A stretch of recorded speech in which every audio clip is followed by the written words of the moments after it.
Artificial intelligence ഉപയോഗിക്കുന്നതിന് കത്തോലിക്ക സഭ എതിരല്ലെന്ന് വത്തിക്കാൻ പ്രതിനിധി. ഭാരത സന്ദർശനം നടത്തുന്ന Pontifical Academy for Life president archbishop Vincenzo Paglia Delhi അതിരൂപതയുടെ ആഭിമുഖ്യത്തിൽ ന്യൂഡൽഹിയിൽ സംഘടിപ്പിച്ച സമ്മേളനത്തിൽ സംസാരിക്കവെയാണ് ഇക്കാര്യം വ്യക്തമാക്കിയത്. ലോകം മാറിക്കൊണ്ടിരിക്കുന്ന യുഗത്തിലാണ്. സാങ്കേതികവിദ്യയുടെയും കൃത്രിമ ബുദ്ധിയുടെയും വർദ്ധിച്ചു വരുന്ന ഉപയോഗത്തിന് സഭ ഒരിക്കലും എതിരല്ല. എന്നാൽ അത് പരിധിക്കുള്ളിൽ നിന്നുകൊണ്ടാകണം. അധാർമിക കാര്യങ്ങൾക്ക് വേണ്ടിയാകരുതെന്നും ആർച്ച് ബിഷപ്പ് വ്യക്തമാക്കി. ജ്ഞാനപൂർവ്വം ഉപയോഗിക്കപ്പെടേണ്ട ഒന്നാണ് ആർട്ടിഫിഷ്യൽ ഇൻ്റലിജൻസ്. സാങ്കേതികവിദ്യകളുടെ അടിമകളാകരുതെന്നും ആർച്ച് ബിഷപ്പ് കൂട്ടിച്ചേർത്തു.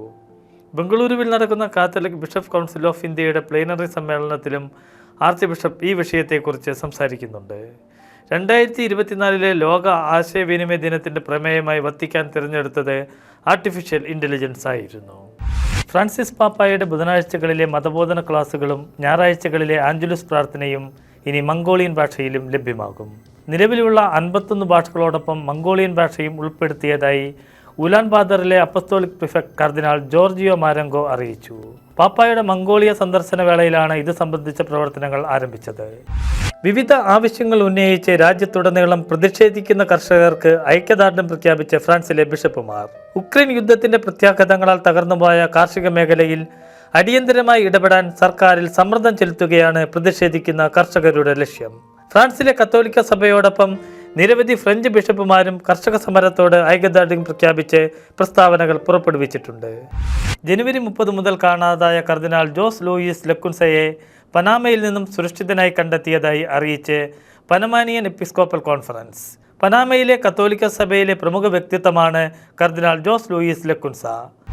ഡെമോക്രാറ്റിക് റിപ്പബ്ലിക് ഓഫ് കോങ്കോയിലെ വേദിയിൽ ഒരു പെന്തക്കോസ്ത് ദേവാലയം ഉൾപ്പെടെയുള്ള ഇടങ്ങളിൽ അക്രമികൾ നടത്തിയ സായുധാക്രമണത്തിൽ 8 പേർ കൊല്ലപ്പെട്ടു.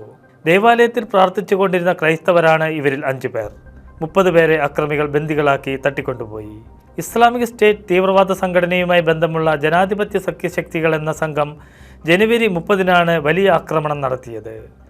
പാകിസ്ഥാനിലെ കുപ്രസിദ്ധമായ മതനിന്ദ നിയമത്തിനെതിരെ പോരാടുന്ന പാക് ക്രൈസ്തവന് US റിലീജിയസ് ഫ്രീഡം അവാർഡ്.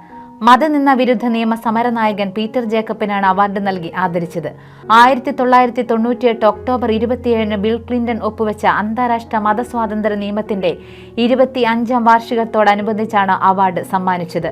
ഈ അവാർഡ് ലഭിക്കുന്ന ആദ്യ പാകിസ്ഥാൻ പൗരനാണ് പീറ്റർ ജേക്കബ്. സത്യസഭയെ അനുദിനം അറിയുവാൻ, സഭയെ സ്നേഹിക്കാൻ സൺഡേ ശാലോം യൂട്യൂബ് ചാനൽ ഇപ്പോൾ തന്നെ സബ്സ്ക്രൈബ് ചെയ്യുക.